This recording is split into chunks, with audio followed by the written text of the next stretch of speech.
How's it going, guys? James here from Butler Farms, back with you out here in the yard again today, getting some stuff in the ground. As you've seen in my last few videos, we've put in a lot of new blueberry bushes. We've put in the wild muscadine vines, and I'm going to go check on those in just a minute. We've got another storm system coming in, which is I need to get these in the ground before we get all this rain here overnight. And the reason I'm having to plant what I'm planting today is because of a storm. Y'all saw several months ago, well, back in August actually, when we got hit by all this severe weather and all the cleanup we had to do, and one of the trees that we had to take out was down here below me, and some of my fruit trees, some of my pear trees were here beside the driveway to my house. There was the way that the people had to come and throw the tree to keep it off of houses and everything. There was no saving them, and so it crushed a couple of my fruit trees. And so even though they were still green down by the roots, it was just easier just to go get some new ones. I get my fruit trees from my local farmers co-op. I've priced some of them online, and I'm sure that they're great trees. These I usually get about $20 a piece. They're 2 to 3 year old trees.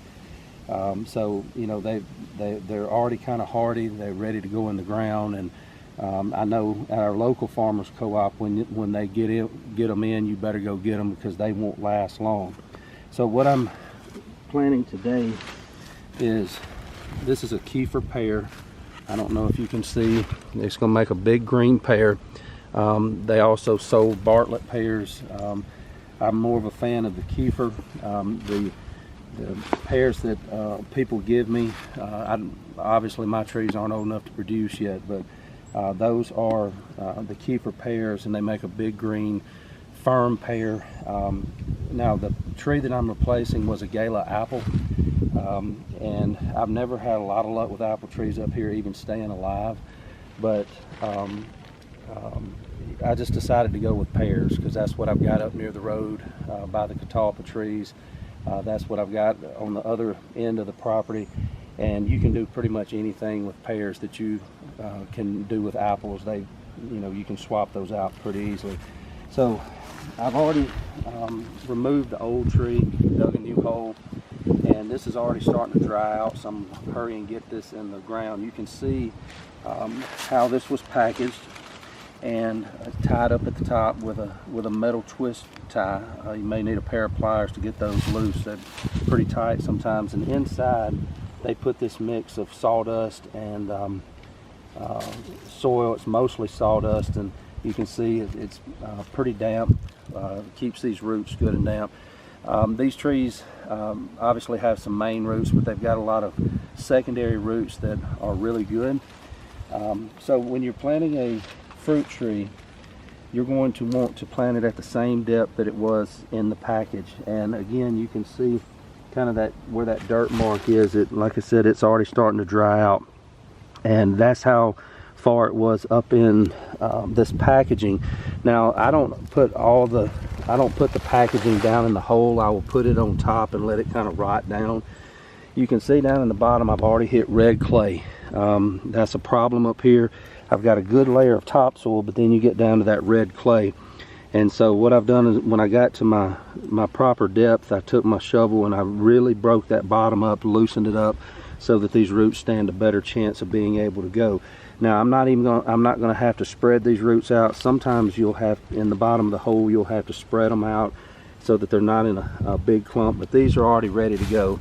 Now you've seen in the past where I put my soil on this old feed stack, and the reason I do that is because, as you can see around here, it's nothing but leaves and woods, and if I put this out on the ground, I'm never going to have enough soil to go back in the hole.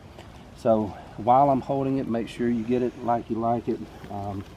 You get it good and straight, because the way you plant it is the way it's going to grow. Now right behind the camera is east, so you're going to get some good morning sun coming from back behind. It'll come over the top of this all through the growing season and set in the west directly behind here. So it'll get some shaded afternoon sun through these woods, which is fine, because here in the summertime it gets so hot that you know, by the time the afternoon comes, a little bit of shaded sun will be a good thing, but to get a lot of morning sun right here where it is. So again, I'm just going to replace this topsoil. I'm trying to get the darker topsoil in the hole first. I really don't want the old red clay back in there, and spread it around. And now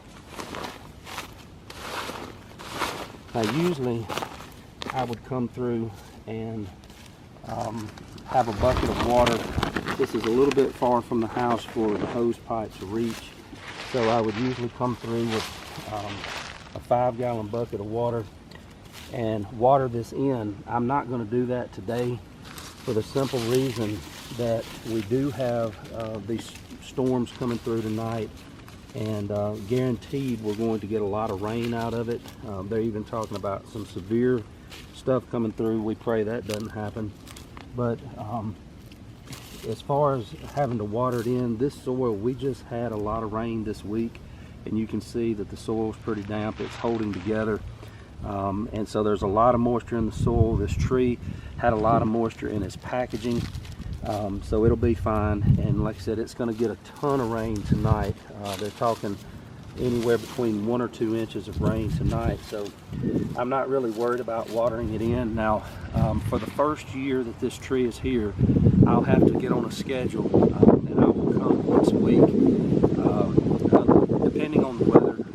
If we get a lot of rain one week, I won't worry about it, but if we don't get a lot of rain, I'll come through about once a week with my 5-gallon bucket and give it a couple of gallons to these new trees that I'm planting. They're going to need to be watered pretty heavily once a week for about the first year, and let them get good and established, and then they should be fine after that. But I've tamped this down. It's got good soil contact. You can see that it's not moving around, and that'll get even better tonight as the rain comes through and washes that in.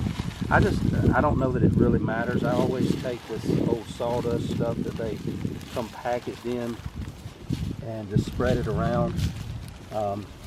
I mean, it just makes it look nice for one thing, but I mean, it's just another thing that can rot down and feed this tree and give it a little boost. So that's where I'm going to leave it for today. I got one more to do, and I've got some other things to do before this rain does come in this afternoon. Thank you for being with me. Don't forget to like, subscribe, share, tell a friend about it. Let's get this channel up and growing again.